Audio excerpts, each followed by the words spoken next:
Wat er gebeurd is dus dat er een overkapping komen is bovenop de kleedkamers, waar de sponsortribune komt met een capaciteit van een 300, 350 stoelen. Zoals het vroeger was hier dus naar boven toe, daar hield het op. En als we verder lopen en we draaien ons om, dan zul je dus nu ook zien dat we hier dus echt een ruimte krijgen waar dus complete tribunes in komen straks. En daar komt een glazen balustrade langs, dan komen de tribunes erin. Dan kun je als je vanuit de sponsorruimte die daar gecreëerd is, kun je daar naar binnen, loop je achter de tribunes langs. Kom je halverwege de tribunes kun je naar voren lopen en dan kun je de tribune oplopen. En dan hebben we dus vanaf daar tot daar 350 plaatsen. De sponsorruimte is hier boven, dit is de ontvangsthal.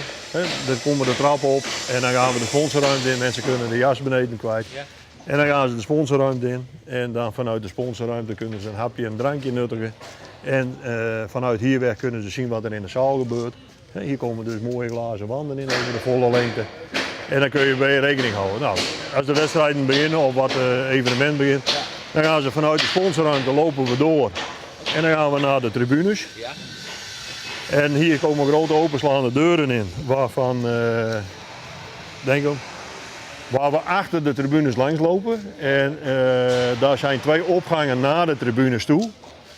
En dan kom je dus op een gegeven moment aan de voorkant en dan loop je de tribune op en dan kun je plaatsnemen. En dan, zoals je ziet, is dit het uitzicht wat we straks hebben. Heel september kunnen de verenigings weer gebruik maken van de hal. Ares kan er dan weer trainen en op 11 oktober speelt Ares zijn eerste competitiewedstrijd in het Nije Kellediekje.